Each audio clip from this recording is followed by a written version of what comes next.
Salutations. Je fais une petite vidéo pour m'adresser aux gens pour leur dire que la dette publique est invivable, intolérable. À ce stade-ci, tout le monde sait qu'on sera jamais capable de la rembourser et qu'elle nous étouffe, qu'elle nous étrangle. Elle nous mène à l'esclavage, pratiquement. La classe moyenne est en dérive et la classe des riches et des pauvres s'accentue au détriment de la maximisation de la classe pauvre qui est de plus en plus grande comparativement à la classe riche qui est de plus en plus riche et moins nombreuse, surtout en cette période très difficile où la COVID a fait en sorte que l'économie favorise beaucoup plus les mieux nantis. On ne partira pas un débat économique, je partirai pas un débat économique pour prouver ça. Faites vos recherches, vous allez voir. Ceci étant dit, mon but c'est pas de présenter la chose comme si le COVID avait besoin de toute cette mesure sanitaire là, ou si on était capable de s'en passer.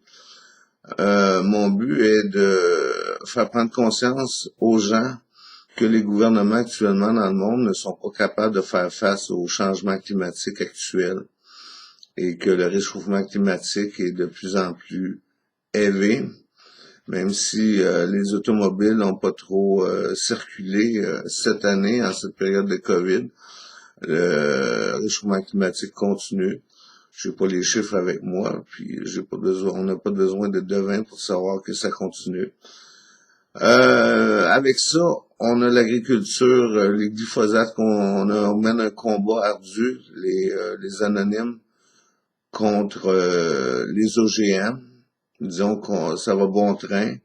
En Europe, disons que le Parlement européen qui est très puissant et qui nous mène la vie dure vis-à-vis des études de recherche et tout ça, ils paient les gens qui sont bien placés pour qu'ils offrent des études en leur sens, pour prôner les OGM. Pas les OGM, mais je veux dire les pesticides à base de glyphosate. Bon, j'ai fait le tour. J'ai fait le tour déjà. Moi, j'ai fait pas mal le tour. Donc, réunissons-nous autour de la dette publique qui nous étrangle, qu'on sera jamais capable de rembourser.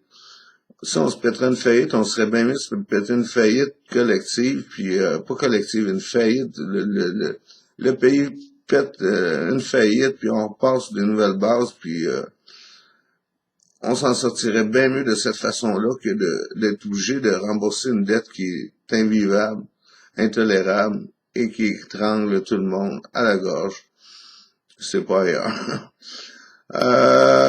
Bon, j'ai fait 3 minutes et demie à peu près. C'est plus que d'habitude. Salut. J'ai fait le tour. Ouais. Salut.